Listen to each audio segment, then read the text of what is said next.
Hey guys, it's Robin, RsIslandCrafts, and welcome to my craft room. This is my WiP It Wednesday video where I'm going to show you what I've been working on in the craft room this week. One of the things I was working on was starting to just feel a little bit better. I had a few days where I just wasn't up to 100%, and my body decided it was nap time. It needed several little short naps throughout the day, and sometimes when you just keep pushing yourself, you just have to go ahead and cut back and relax and just go ahead and take those little naps and let your body recover. Nothing serious, everything is on the mend. I'm feeling better, but I'm just feeling a little drained. And it just seems to be that time of the year when you get like summer colds and stuff like that, where people just get worn out. And I think this year everyone seems to be coming down with a little bit of something where they're just tired. We're tired this year. There's just so much going on. Anywho, so what I did work on in the craft room this week is I worked on a postage stamp block.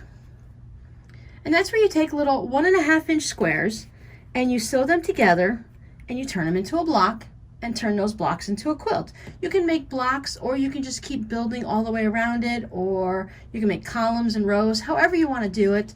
But the basic idea is that your squares will finish in the quilt at 1 inch, because a postage stamp is about that size, and no two squares will match. So you will only have one of this black and yellow striped fabric, and then you'll never have that piece again in the quilt. So it gives you a good representation of what you've been working on in the craft room and the different fabrics you have, and a good variety.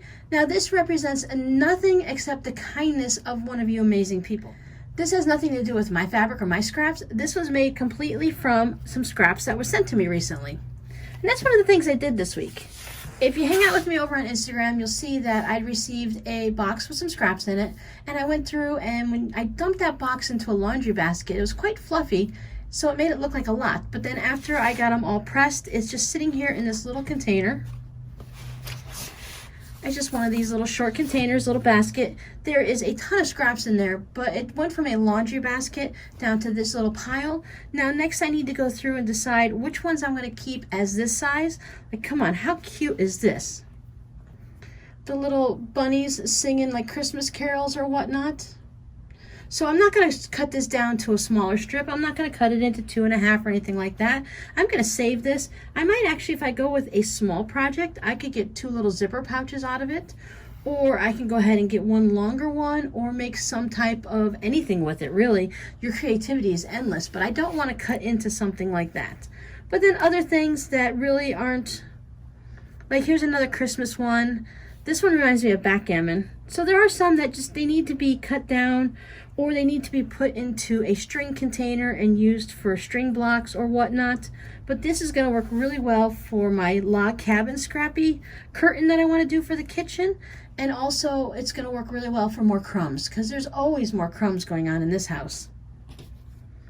So while I didn't have a lot of fun working on this block, because I'm not really good at sewing the small blocks together like that. Maybe I didn't cut them right, maybe I didn't press them right, because even when I spend a lot of time paying a lot of attention to it, it just doesn't work.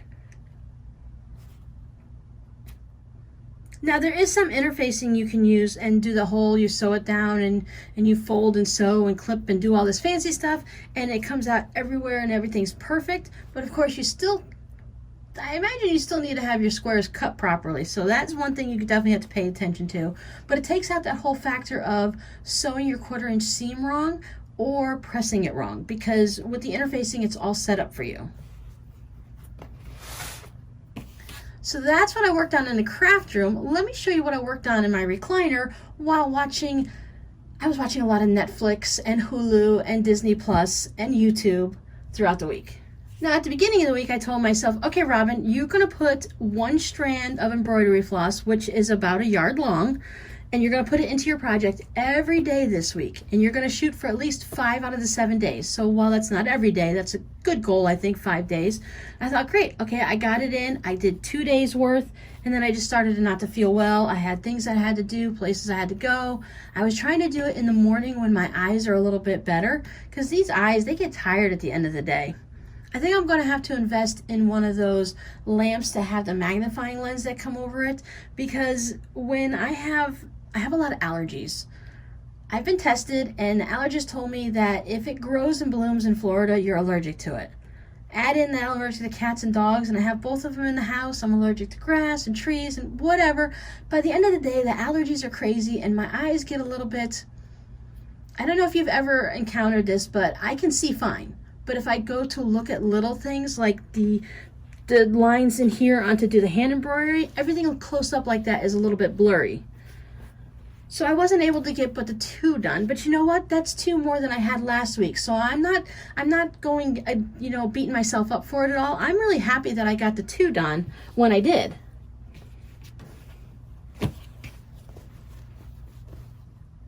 So there is Santa.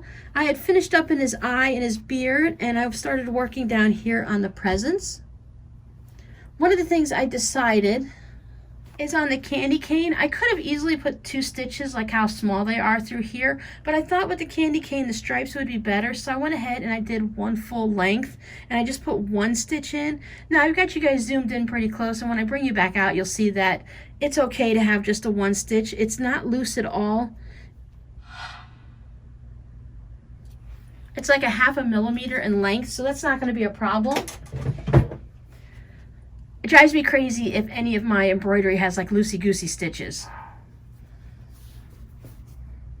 But there you go. It just looks like the nice stripes on the candy cane, so I thought I liked that effect much better than the little tiny stitches. Plus, it saved me half the time. Now, this Santa project is about 14 inches in length, and I've gone ahead and I finished the first 4, so hey, that's pretty good, right? It's also the narrowest part. Everything else gets wide from here, but hey, I'm taking that as a percentage done. Oh, I do have a tree and packages up here on his shoulder, but I'm just gonna say, hey, I got the head done. I got Santa's head done. That is where all of the personality comes into the project. So after that, it's just gonna have to be taken care of all the Christmas things. It's nice to... I don't have like a set goal. Like I'd love to have it done by Christmas this year, and that's what I'm going to try to push for. But in reality, chances are it's not going to happen. We'll see how the days go. But it's nice to say, okay, I like to get the head done, this month, or I'd like to go ahead and get, and both of his arms and his upper torso. I don't do a big thing like I need to have a certain percentage or so many inches, but I do like to say I like to finish his head today. Which is why sometimes I do 2 lengths of embroidery floss instead of just the 1. The other thing that I worked on while sitting in the chair staring at the TV was the fingerless mitts. I showed you this one already. It still doesn't have a thumb, and that's perfectly fine. This is the maze pattern from Tin Can Knits, and I'm just using some red heart yarn on it. I am at the ribbing part on the second mitt. I was probably down. I didn't move the marker or anything. This is just sitting in there, so I don't know where I was when I showed you last time, but I know I went and finished off the area for the thumb, got the top done. So the only thing that's left is this like 1.25 inch I think I have to do up here of ribbing. And then I'll go ahead and get the thumbs on, and I'll start on the red pair. I scared myself for a minute because I lined them both up at the top, and I thought, oh, look, they're not the same length. But if you line them up at the bottom, they're the same length. And that's the craftiness that I worked on this week. I should always say that added into that, I have the videos. I do the WiP It Wednesday here with you guys on YouTube. I do the Friday video, which is usually some form of a tutorial. And then I also do a weekly video over on Patreon on Sundays. So that's 3 videos a week. So that kind of adds up because you have to make what you're going to talk about, then make the video for it and show how to make it, and then you edit the video and upload the video and all that. So that does take time, and I should always remember that that is part of the creativity. Even though it's not yarn and fabric and stuff like that, it is still something that I'm doing each week. I was really spoiled and was sent another lovely gift this week I wanted to show you guys. I tell you, anytime I receive something handmade that I love to show it to you. And in this package came this bracelet. It has the lobster claw on it. It's like when we did the fabric bracelets before, except this time she made it thin and added the little clasps on it to make it into a bracelet like that. So that's going to be fun. And she used the specialty stitch on a machine that does all the hearts around there.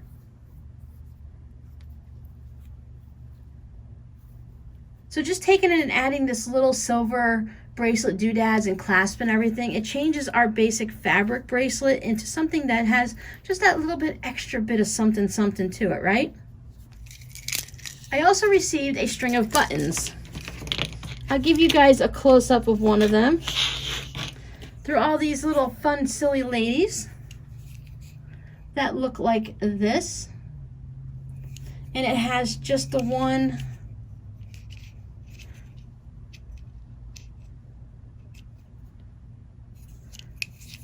little loop on the back for the button, the little shank. There you go, right there. So these are fun. I think they were all like this when I pulled them out. So when I pulled on the string and they all came up, I thought it was, I laughed. It was really fun. It was such a silly little thing to be pulling out like that and see all these lipstick ladies coming out. I think these will be really fun, whoops, to put on a zip pouch or a tote bag or something like that. I received some hearts for this is one of those washcloths that you can just go ahead and soap up and you don't have to worry about dropping your washcloth or anything like that. It's a German shower mitt, so I think that's really fun.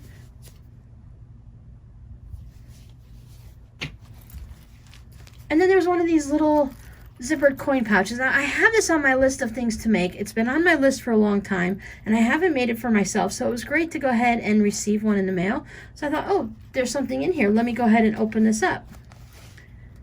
Now, this pouch measures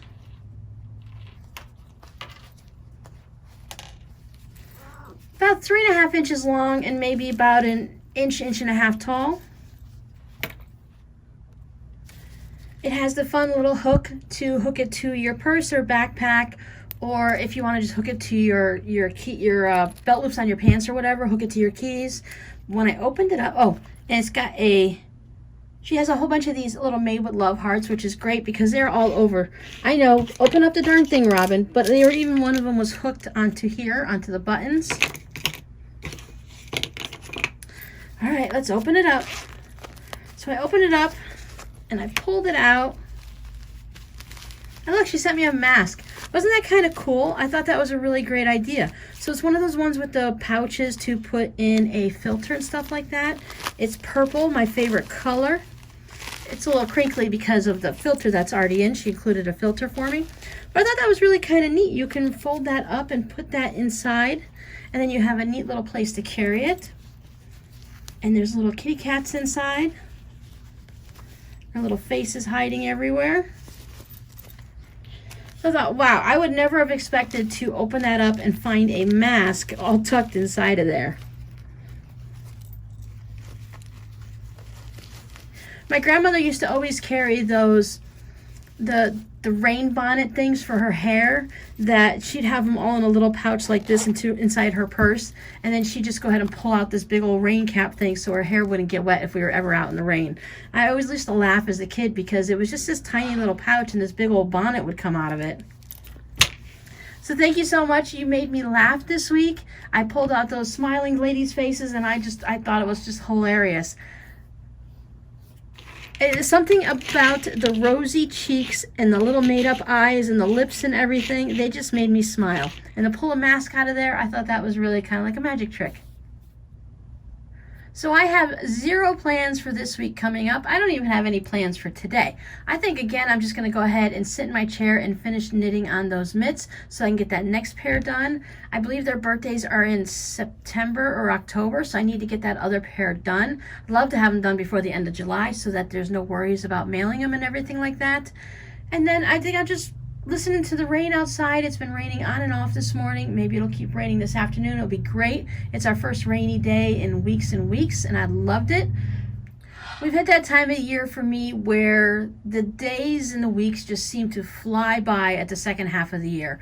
Once we get into July, everything just seems to speed by because if you think about it, in the beginning of the year, there's not a lot going on. But when you start hitting into the summer, then you've got back to school and you have Thanksgiving and Halloween and you have Christmas and anything else that's in between and all the different things, you know, Labor Day and everything like that. So it seems like every few weeks you have something coming on, so it's easy to mark the passage of time. So it just seems to just fly by. So come on back next week and see if I accomplished anything in the craft room. You guys have a great day. I'll talk to you later. Bye.